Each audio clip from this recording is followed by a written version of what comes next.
Just the importance of communications.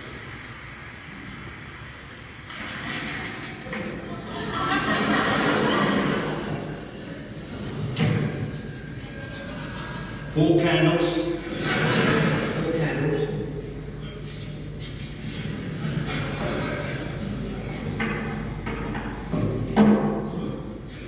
There you are. Four candles. Well, there you are, four candles. Four candles. Candles for forks.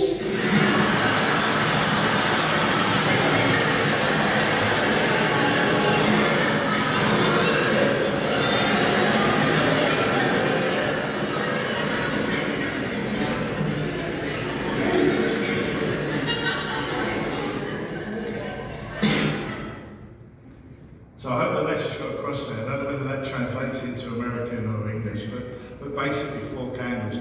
The art of communications. Communications is always confused. Always confused. Even verbal communications is confused.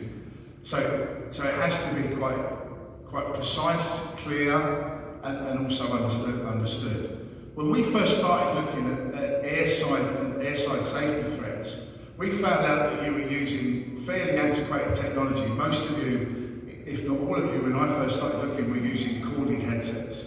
Now, corded headsets come with a number of safety risks and threats.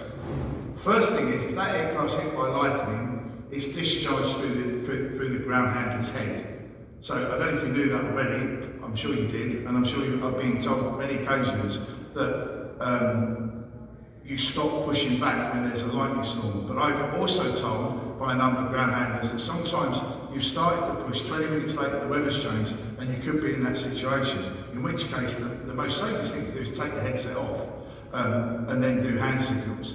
I've also found out at a GHI event, the last GHI event in Dubai, that some airports now are completely banning wired headsets for that reason. There's too much of a risk.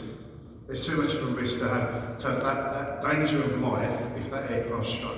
So they're going completely wireless operations on the air side. Second hazard, of course, is a trip.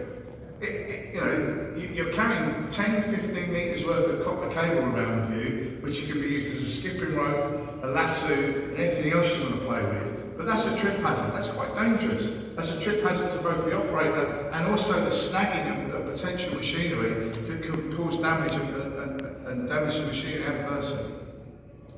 So, and as I said, we understand that they're banning. Now, there is cost, and I don't want to bring too much cost issues into this, but because it's predominantly a safety reason. But the hidden costs are, you're probably repairing those headsets 4 or 5 times a year because of that cable and that trip hazard. So, wireless eliminates those threats completely. All those threats go away. I think the cost and the trip hazard and clearly the electrocution, when the person, you can see the person there who's wireless standing well away from the aircraft. Unfortunately, I don't know what the other two are doing. Some people in the room will probably understand what they're doing in the way, but anyway. So that takes away all of those threats going wireless.